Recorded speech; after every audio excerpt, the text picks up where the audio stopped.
Now let's talk about another common mistake that many people make without even realizing it. Overloading the dryer. It might seem like a good idea to dry as many clothes as possible in one cycle to save time and electricity. But in reality, stuffing too many clothes into the dryer often has the opposite effect. A dryer works by circulating hot air around the clothes while the drum tumbles them. When the drum is packed too tightly, the clothes can't move freely, and the hot air can't reach every item evenly. Instead of drying efficiently, the moisture gets trapped between the clothes. As a result, you'll often find that the clothes on the outside feel dry, while the ones in the middle are still damp. If you've ever had to run your dryer for 2 or even 3 cycles just to dry one large load, overloading may be the reason. A simple test is to fill the dryer only about 3/4 full. This leaves enough space for the clothes to tumble properly and allows warm air to circulate throughout the drum. You'll also notice that smaller loads usually dry faster and more evenly. Large items such as blankets, comforters, and heavy towels absorb much more water than regular clothing. Drying several of these at the same time can make your dryer struggle. For the best results, wash and dry bulky items separately whenever possible. Reducing the load size not only improves drying performance, but also reduces wear on the motor, drum rollers, and dry belt, helping your dryer last longer. Make sure you're using the correct heat setting. Sometimes the dryer isn't broken at all. The problem is simply the selected drying program. Modern dryers include several drying cycles, each designed for different types of fabrics.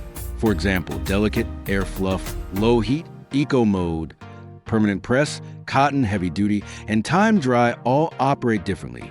If you're drying thick towels or jeans using a delicate or low heat cycle, the dryer may not produce enough heat to remove all the moisture. As a result, your clothes can stay damp even after the cycle is complete. Before starting the dryer, always check which drying program is selected. For heavy fabrics like towels, hoodies, or jeans, use a normal, cotton, or heavy-duty cycle if your clothing labels allow it. If you're unsure, check your dryer's user manual for recommendations. Another useful feature found on many modern dryers is the moisture sensor.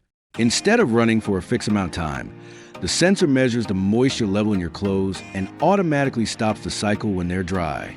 However, if the moisture sensor becomes covered with fabric softener residue or detergent buildup, it may not detect moisture accurately. To clean it, locate the 2 small metal strips inside the dryer drum, usually near the lint filter. Use a soft cloth with a little rubbing alcohol or white vinegar and gently wipe the sensor clean. This simple maintenance step takes less than a minute and can significantly improve drying performance. Check for heating problems.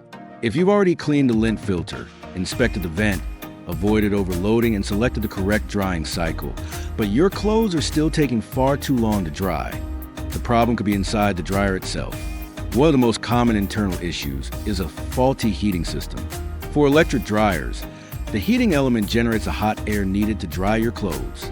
Over time, the heating element can burn out due to age or repeated overheating. When this happens, the dryer drum may still spin normally, but little or no heat is produced. Without enough heat, clothes may tumble for an hour or more and still remain damp. Gas dryers use a burner assembly instead of a heating element. Components such as a gas valve coil's igniter or flame sensor can wear out and prevent the burner from heating properly. Another important part is the thermal fuse. The thermal fuse is a safety device designed to protect the dryer from overheating.